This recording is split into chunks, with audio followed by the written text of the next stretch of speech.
રાજકોટના માનવ સર્જિત હત્યાકાંડ એટલે કે અગ્નિકાંડના પીડિતોને મળવા એક દિવસ માટે રાજકોટ આવ્યો હતો અને મેં જે પ્રમાણે પરિસ્થિતિની ગંભીરતા જોઈ, પીડિત પરિવારોના આંખના આંસુ જોયા, ત્યારથી હું અમદાવાદ કે મારા વિધાનસભામાં મત ગણતરી માટે પણ પાછો નથી ગયો. હું છેલ્લા 6 દિવસથી રાજકોટમાં છું અને 7, 8 અને 9 તારીખે કિસાન કોંગ્રેસ તમારા સાથી પાલભાઈ આંબલિયા, સેવાદળના રાષ્ટ્રીય અધ્યક્ષ લાલજીભાઈ દેસાઈ, હું અને સમગ્ર રાજકોટ શહેરનું કોંગ્રેસ પરિવાર કોંગ્રેસ તરીકે નહીં, રાજકોટ અને ગુજરાતના નાગરિક તરીકે ફક્ત પાણી ઉપર રહી 72 કલાકના ન્યાયની માગણી માટેના ઉપવાસ કરવાના છીએ. સૌ પ્રથમ પાયાનો સવાલ સમગ્ર રાજકોટ અને ગુજરાતની જનતાએ એ સમજવાનો છે કે જે રાજકોટની જનતાએ માનની વિજયભાઈ રૂપાણીને નેતૃત્વ પ્રદાન કર્યું, ગુજરાતના મુખ્યમંત્રી બનાયા, આ માણસ એટલો સ્વાર્થી બની ચૂક્યો છે. કદાચ ગુજરાત અને દેશના ઇતિહાસનો સૌથી સ્વાર્થી મુખ્યમંત્રી છે, જે પીડિત પરિવારોના આંસુ લૂછવા જવા તૈયાર નથી. એ ગઈકાલે ફરી એકવાર કેવી 25 સીટો ભારતીય જનતા પાર્ટી લાવી, એના જ ઘમંડમાં સવાર હતા. પીડિતો માટેની ચિંતા, લાગણી, કોઈ પણ સંજોગોમાં એમને ન્યાય મળે એવી કોઈ કમિટમેન્ટ એમનાથી મને જોવા ના મળી. એ બહુ દુઃખ સાથે કહું છું. રાજકોટની આ ઘટના 4:30-5 વાગે બની, એના 12 કલાક નથી થયા, FSL વાળા સેમ્પલ લેવા નથી આવ્યા, SITનું ગઠન નથી થયું, આઈઓ કોણ હશે એ નક્કી નથી થયું, અને રાતોરાત એક ષડયંત્રના ભાગરૂપે JCB ફેરવી તમામ પુરાવાઓનો નાશ કરવામાં આવ્યો. સૌથી પહેલા કોના કહેવાથી અને કયા ઈરાદાથી આ પુરાવાનો નાશ કરવા માટે JCB ફેરવવામાં આવ્યું એની તપાસ થવી જોઈએ. મુદ્દા નંબર 2, આ જમીન કોની છે અને એમાં એની શું ભૂમિકા, એની પણ તપાસ થવી જોઈએ.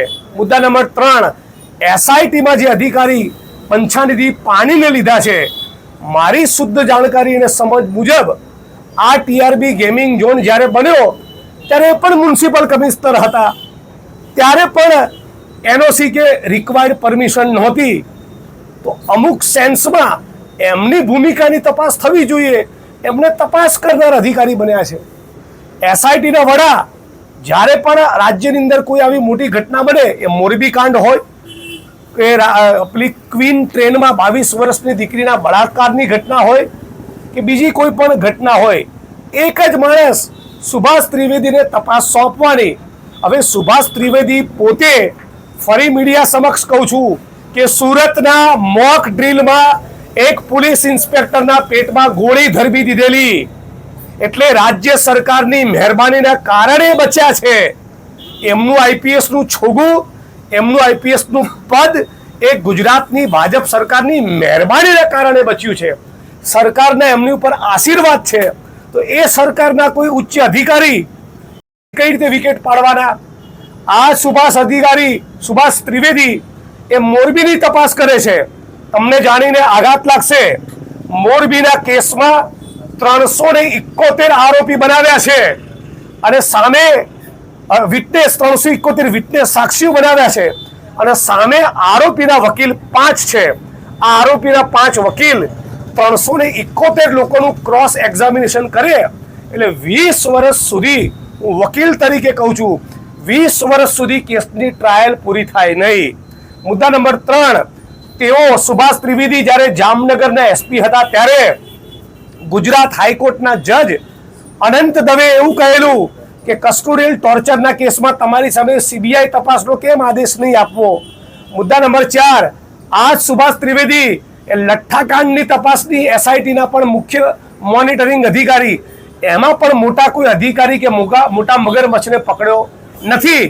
તો જે SITના સુભાષ ત્રિવેદીનો ટ્રેક રેકોર્ડ ફેબ્યુલસ, જોરદાર, તપાસને આખરી અંજામ સુધી લઈ જાય એવો રહ્યો જ નથી. એને વારંવાર તપાસ સોંપીને રાજ્યની ભાજપ સરકાર એ પીડિત પરિવારોનું જે જનેતાઓએ પોતાના દીકરા ગુમાવ્યા એમની આંખના આંસુનું અપમાન કરી રહ્યા છે. પહેલા દિવસથી કેસમાં ભાગરો વટાય, તપાસ એના આખરી અંજામ સુધી ના જ પહોંચે એવી તૈયારીના ભાગરૂપે આ એસઆઈટીનું ગઠન કરવામાં આવ્યું છે.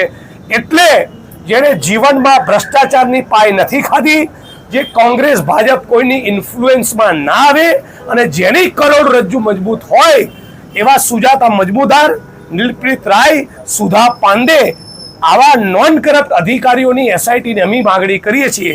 આ અધિકારીઓને રાજ્યની સરકાર અને પોલીસના પેટમાં ચોરી ના હોય તો આ અધિકારીઓને એસઆઈટીમાં મૂકવામાં રાજ્યની સરકાર અને પોલીસને બિલકુલ દુખવું જોઈએ નહીં. ગુજરાતની અંદર રાજકોટના ભાજપના નેતાઓ, એમની સામે પણ કોઈ તપાસ થતી નથી. એમની પણ ભૂમિકાની તપાસ થવી જોઈએ. માત્ર અધિકારીઓની સામે તમે ટ્રાન્સફરની ફોર્માલિટી કરો. તમે જે અધિકારીઓની ટ્રાન્સફર કરી પ્રાઇમા ફેસી પ્રથમ દર્શની રીતે એમની સામે તમને કંઈક દેખાયું તો તમે ટ્રાન્સફર કર્યા છે, તો પ્રાઇમા ફેસી કોઈ મટીરિયલ તમને દેખાયું હોય તો ડિપાર્ટમેન્ટલ ચાર્જશીટ કરો, એનું ક્રિમિનલ કોગ્નિઝન્સ લો, એફઆઈઆર દાખલ કરો, ધરપકડ કરો. તમે એ પણ કરવા માંગતા નથી. એટલે મોટા મગરપચ્છોને તમે નથી જ પકડવા માંગતા. અને જે પ્રમાણે શ્રેયકાંડ, તક્ષશિલા કાંડ અને મોરબી કાંડમાં તપાસમાં ભાંગરો વાટ્યો, એવો ભાગરો વાટવાની ભાજપ સરકારની અને પોલીસની તૈયારી છે. એની વિરુદ્ધમાં હવે 7, 8 અને 9 3 દિવસ 72 કલાકના અનશન ઉપર ઉતરવાના છીએ અને પછી પણ અમારી ન્યાયની લડત ચાલુ રહેશે. જ્યાં સુધી પીડિત પરિવારોએ સુપ્રીમ કોર્ટ ઓફ ઇન્ડિયા સુધી લડવું હશે, કોંગ્રેસ પક્ષ ડંકાની ચોટ ઉપર એમની સાથે લડશે. જિગ્નેશભાઈ, ખાસ કરીને પોલીસ કન્વેનિયન્ટ પોતાને માફક આવે એવી કરી રહી છે. દારૂ ને જુગારના અડ્ડામાંથી જેને કરોડો કમાયા હોય, જે ડ્રગ્સના રેકેટ ચલાવતા હોય, જે લેન્ડની ડીલોમાં ઇન્વોલ્વ હોય, એ અધિકારીઓ શું તપાસ કરવાના? તપાસ કરનારા અધિકારીઓમાં તમે નોન કરપ્ટ અધિકારીને કેમ નથી મૂકવા માંગતા? જેમની ઇન્ટેગ્રિટીના ઠેકાણા નથી, જેમણે